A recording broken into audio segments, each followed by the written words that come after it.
When night falls, the darkness starts to speak. Between each breath and the silence there are whispers no one was meant to hear. This is Night Whispers, where the dark has a story to tell.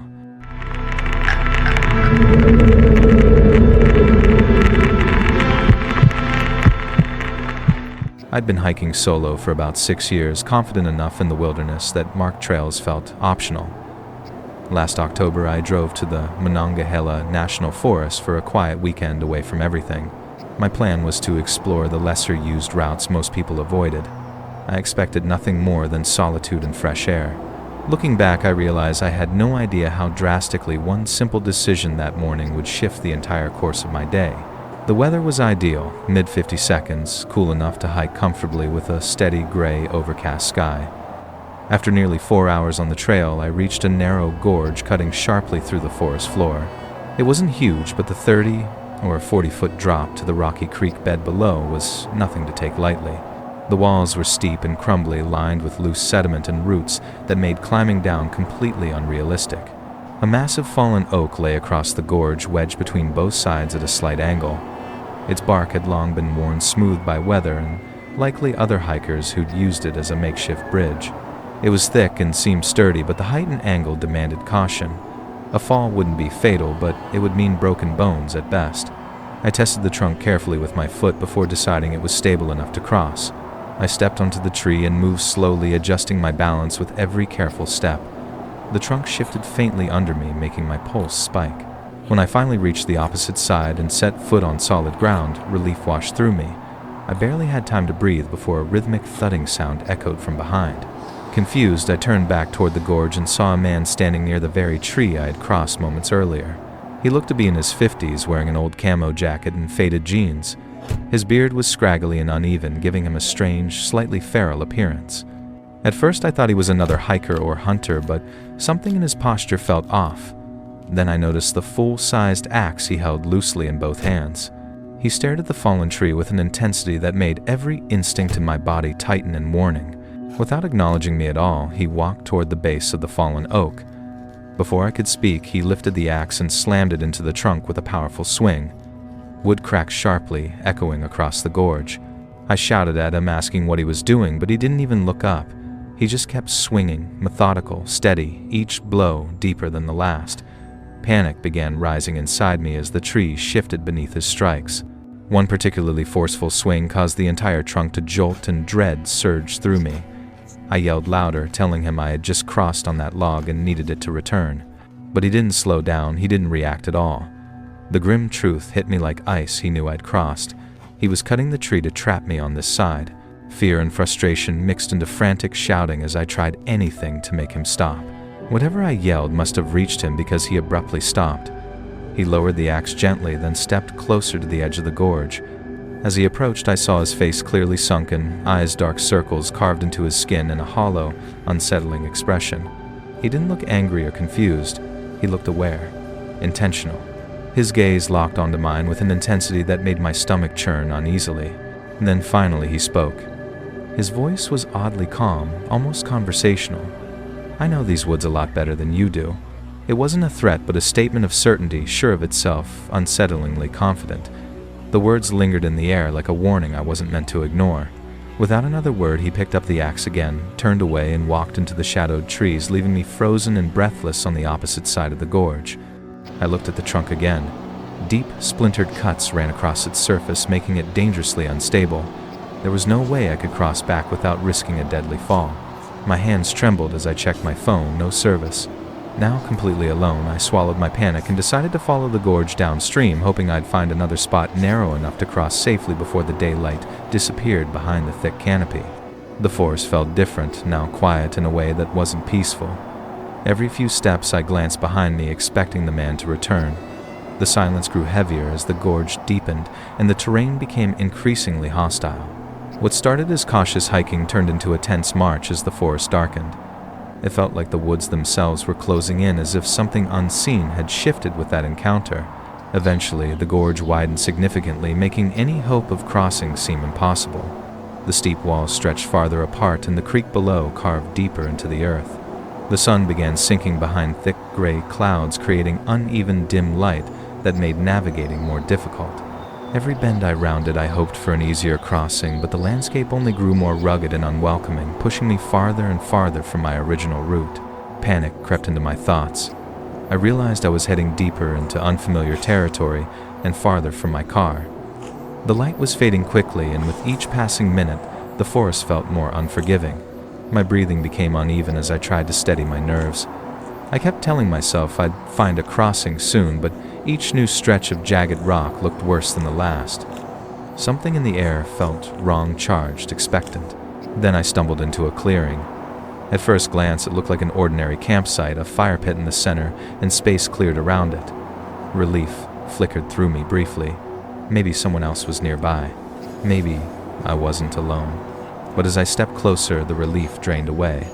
The fire pit looked freshly used, yet there was no sign of anyone camping, no tent, no gear, no backpacks. The emptiness felt intentional and deeply unsettling. As I looked closer, I noticed strange carvings on the surrounding trees. They weren't initials or familiar markings, but deep, jagged symbols cut brutally into the bark. Rusted tools lay scattered on the ground, and strips of cloth were tied to branches like crude flags. Even worse, small bones animal I hoped were arranged in eerie patterns around the clearing. The more I saw, the more dread crawled up my spine. Something was profoundly wrong. Instinct screamed at me to leave. I backed away from the clearing, scanning the shadows for movement. Then I heard footsteps, slow, deliberate, following just behind me. My blood ran cold. I turned quickly, but the forest stood still, dark and silent. I moved faster, hoping it was just nerves, but the footsteps resumed, matching my pace exactly. Someone was following me, staying just far enough back to remain hidden. I sped up. The footsteps sped up. I stopped. Silence. My chest tightened. I continued moving, fighting the urge to break into a sprint. The footsteps returned closer, this time unmistakably human. My heartbeat drowned out everything else. The forest no longer felt empty. It felt occupied, hunted. Anxiety twisted in my stomach as I realized I wasn't imagining it. Someone was pacing me deliberately, waiting for something. A sudden movement caught my eye. I spun around just in time to see someone duck behind a tree, a human figure watching. My stomach dropped. Then another shape shifted farther to the left. They were spreading out, positioning themselves strategically. A horrifying realization hit me. I wasn't just being followed. I was being herded, guided deeper into terrain I couldn't easily escape. Whatever was happening was intentional. The figures stepped forward more boldly now, moving with slow, coordinated precision. They formed a loose semicircle, cutting off nearly every path except the one that drove me deeper into the forest. My breathing turned shallow. I backed away, scanning for gaps, but the gorge blocked one side and dense brush blocked the other. These people knew the terrain, and they were using it against me. One figure stepped far enough into the fading light for me to see he was holding something heavy, a pipe or a club, that broke whatever restraint I had left. Instinct took over, and I bolted. I sprinted blindly through the forest branches, slashing my arms and roots, catching my feet. Behind me, the forest erupted with crashing footsteps. They were running now fast, unrestrained. They weren't trying to scare me. They were hunting me. I didn't know what they wanted, but I knew I couldn't let them catch me. The forest blurred into dark shapes and violent shadows as I ran harder than I thought physically possible. My lungs burned. My legs screamed. Then one of them let out a scream, a primal, guttural howl that echoed through the trees. It wasn't human. The sound shook me to the core and forced every last drop of adrenaline through my body. The gorge still ran beside me, blocking any escape route to my left. My body moved on instinct alone as exhaustion clawed at me. The forest darkened quickly as the sun dipped fully behind the clouds. Just when I thought my legs would give out, I spotted another fallen tree bridging the gorge ahead. It was smaller, thinner, and far more unstable, but it was my only chance to escape. I scrambled onto the narrow trunk, arms out for balance, as it wobbled under my weight. The wood creaked, threatening to split. Behind me, the chasing footsteps suddenly stopped. When I reached the other side, I spun around, gasping for breath. 3 figures stood motionless on the opposite bank. Filthy clothes, blank expressions, hollow eyes, they looked disturbingly similar to the man with the axe who had attacked the first log. The 3 figures stared at me silently, their posture stiff and predatory. They didn't advance, but they shifted just enough to make it clear they were evaluating the makeshift bridge. Their clothes hung off them in ragged layers, and dirt smeared their faces. The tension became almost unbearable, as they remained motionless as if debating whether crossing the unstable trunk was worth the risk or if they wanted me to believe they still might. Finally, one of them moved, stepping forward to test the trunk. It wobbled beneath his weight, creaking loudly. He stepped back. All three glared at me with cold frustration. Then one shouted, his voice sharp and hostile, "Get out of here! You got lucky today." It wasn't relief, it was disappointment, as if something they'd planned hadn't gone the way they expected. I didn't wait for a second chance. I turned and ran. I sprinted until the forest began to thin, every sound sending a fresh wave of panic through me. The woods felt unnaturally silent now, like the world was holding its breath. Finally, familiar trail markers appeared through the darkness. I nearly collapsed from relief, but forced myself to keep moving until my car came into view. I dove inside, locked the doors, and shook uncontrollably as I started the engine, still expecting someone to burst from the trees. Months have passed, but the memory hasn't faded. The Axeman's hollow stare, the coordinated movements of the other figures, their unsettling silence, every detail replays whenever I step onto a trail. I still hike, but it's different now. The peace is gone. Every rustle feels like a warning. Sometimes I think about how close I came to disappearing that day, and what terrifies me most is how certain they seem that I would.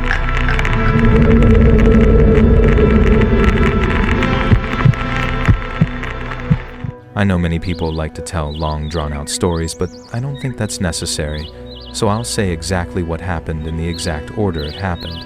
That day I was walking through a remote forest in northern Minnesota, far from any marked trail. I'd always preferred it that way. Real wilderness, not the tourist forest with wooden signs and worn-down paths. It was just me in the woods exactly as they were. I had been hiking for about 4 hours when I realized I had lost my sense of direction. That can happen when you're off trail, but usually I can reorient myself quickly. This time was different. Everything around me looked unfamiliar. The sun was still high, so it wasn't dangerous yet, but the feeling of being lost started tightening in my stomach. I tried to stay calm and kept moving, telling myself I would eventually recognize something, but instead I began hearing rustling behind me. That's the last thing you want to hear in my situation. The rustling wasn't constant, just every 30 seconds or so, like something was matching my pace exactly. When I stopped, it stopped. When I walked, it resumed. I tried to convince myself it was just a deer, but I'd been in the woods long enough to know deer don't shadow a person like that. I kept going, but by then I was almost certain something was quietly following me, and suddenly the rustling turned into movement from every direction. By the time I realized what was happening, it was too late. I was completely surrounded by a pack of wolves, probably 6 or 7 of them if I guessed right. Some growled, others just stood there staring at me, but it was obvious that to them I was prey. Even so, I wasn't about to let myself die that easily. I pulled out the knife I carried, even though I knew my chances of surviving were slim. I still remember thinking, this is it. This is really how I'm going to die. Dying alone in the woods just because I was stubborn enough to avoid marked trails. I tried to remember whether I should make myself big, stay still, or do something else entirely. Right then, the entire pack suddenly froze. They weren't reacting to each other, but as if they all heard something else at the exact same moment. Their ears stood up, and they all turned their heads toward the same direction somewhere behind me, and without warning they scattered, sprinting away at full speed, as if they were the ones being hunted. That was when the real fear hit me. Before that, everything felt like adrenaline in a life-or-death situation I thought I understood, but when the wolves vanished, I felt a different kind of dread crawl through me. The first thing I noticed was that the forest had suddenly gone completely silent. No wind, no birds, not even insects. As if someone had shut off all sound in an instant. Even though it was still daylight, everything suddenly looked dimmer, like when your vision fades before you pass out. But the worst part wasn't the wolves or the silence, it was the reason they ran. Something had scared an entire wolf pack from a distance.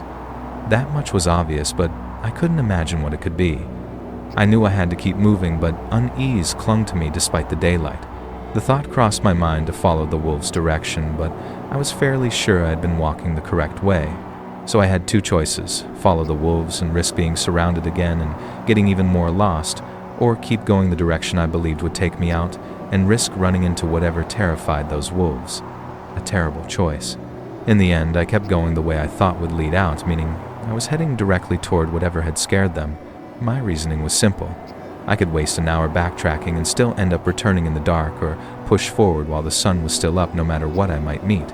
So, I chose the second option. About 20 minutes later, I saw an open clearing ahead that looked like a campsite. I briefly thought I had found a place people used to rest. I saw what looked like a ring of stones for a campfire, but the closer I got, the more wrong everything felt. Completely wrong. On the trees around the clearing were symbols carved deeply into the bark. Not initials, not trail markers. They were deliberate cuts forming strange shapes I'd never seen before. And it only got worse. Hanging from the branches were objects tied with leather cords or cord-like straps. Some looked like bones, small ones maybe from birds or rodents. Others were pieces of rusted metal bent into distorted shapes that made me uncomfortable just looking at them. The fire pit wasn't a normal circle of stones either. The stones were stacked into small, intentional structures. Inside the fire pit were strange items as well. Charred bits of cloth, something that looked like jewelry and objects I couldn't even identify. But what truly terrified me was the smoke. A thick black cloud hovered in the air about 2 meters above the ground. It didn't drift, didn't thin out, didn't behave like any smoke I'd ever seen. It just stayed there. I really wish I could say it was leftover smoke from the fire, but anyone could tell it wasn't. The fire pit didn't even look recently used. I stood at the edge of the clearing, my feet glued to the ground. For some reason, I couldn't take my eyes off the smoke. Even when I tried to look away, my gaze kept getting pulled back. I can't really explain the feeling, but it was like I was looking through a window, not at something in front of me. Like I was standing in a kitchen looking into the backyard through glass, not actually standing in the yard myself. I don't know how to describe it better. It was unlike anything I'd experienced before. A strange feeling started rising in my chest, something like sadness mixed with fear, like the grief of losing something that hadn't happened yet, as if my body was mourning something in advance. I had never felt that before or since. I think I stood there for about 5 minutes, just staring at that unnatural smoke. And no, during all that time, the smoke didn't dissipate. It stayed perfectly still, thick and suspended. Eventually, something in my mind finally clicked back on. I gathered whatever courage I had, turned around and ran. Not fast, not jogging, full sprint. Panic flooded my whole body. I didn't know what I was running from, only that I needed to leave the forest immediately. From that point, my memory becomes blurry. I think it's because I was so terrified that instinct took over completely. But another part of me believes the missing memories are directly connected to whatever was in the woods, that smoke or whatever created it, or something else entirely. I honestly don't know. The next thing I remember is that it was fully dark, meaning I must have wandered for at least another hour in the forest. I was drenched in sweat, but cold enough that my teeth were chattering. Still, I was almost out. I recognized that I was near the parking area. I climbed into my car, started the engine, and drove away without thinking. Just got out of there as fast as possible. I never reported what I saw. I didn't even know what I would say or who I would tell. Even if I went back, I doubt I'd ever find that place again, especially with how unclear my memory of the day is. That experience will forever be one of those things without an explanation. When I told my father, he just said, everyone has a moment like that in their life. And what I still think about isn't how the wolves behaved, or the strange clearing, or even the impossible smoke I saw. What haunts me the most is the missing time. From everything I've learned, terrifying moments are usually remembered, clearly not erased. So, I can only assume everything that happened that day was connected in ways I still don't understand.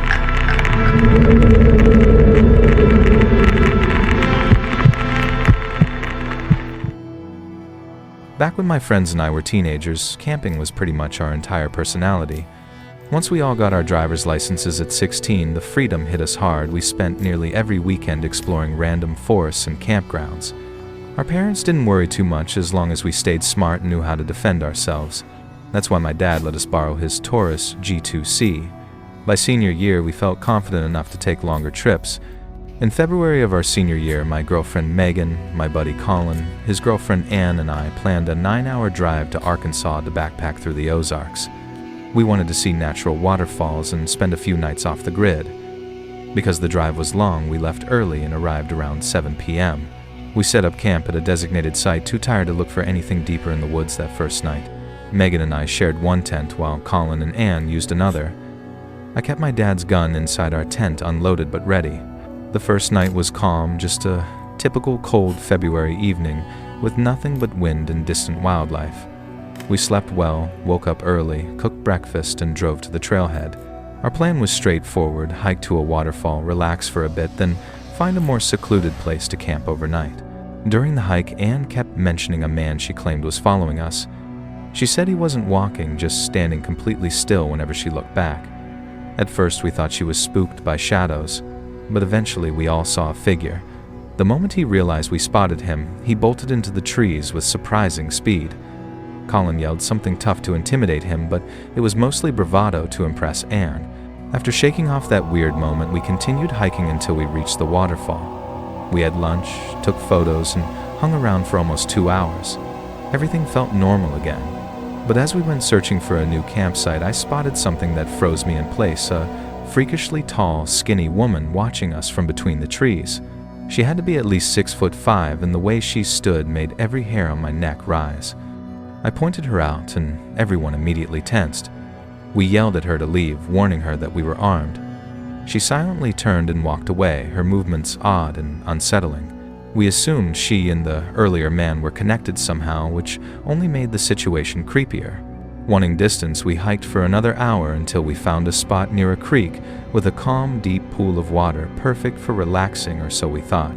We decided to unwind in the water, splashing around and laughing like nothing was wrong. We chalked the strange encounters up to weird locals or maybe drug users wandering the woods. As the sun began to set, we got out to cook dinner: chicken, vegetables, rice, and potatoes. We always ate well on our trips. While I cooked, Colin helped set up both tents. By the time we finished eating, we were finally starting to relax again. After dinner, we cracked open some drinks and I rolled a few joints. We'd saved up for this trip and wanted to enjoy ourselves. We spent hours telling stories, laughing, and getting progressively more intoxicated. Colin got so drunk he fell out of his chair and just lay on the ground laughing. Eventually we all stumbled to our tents ready to pass out.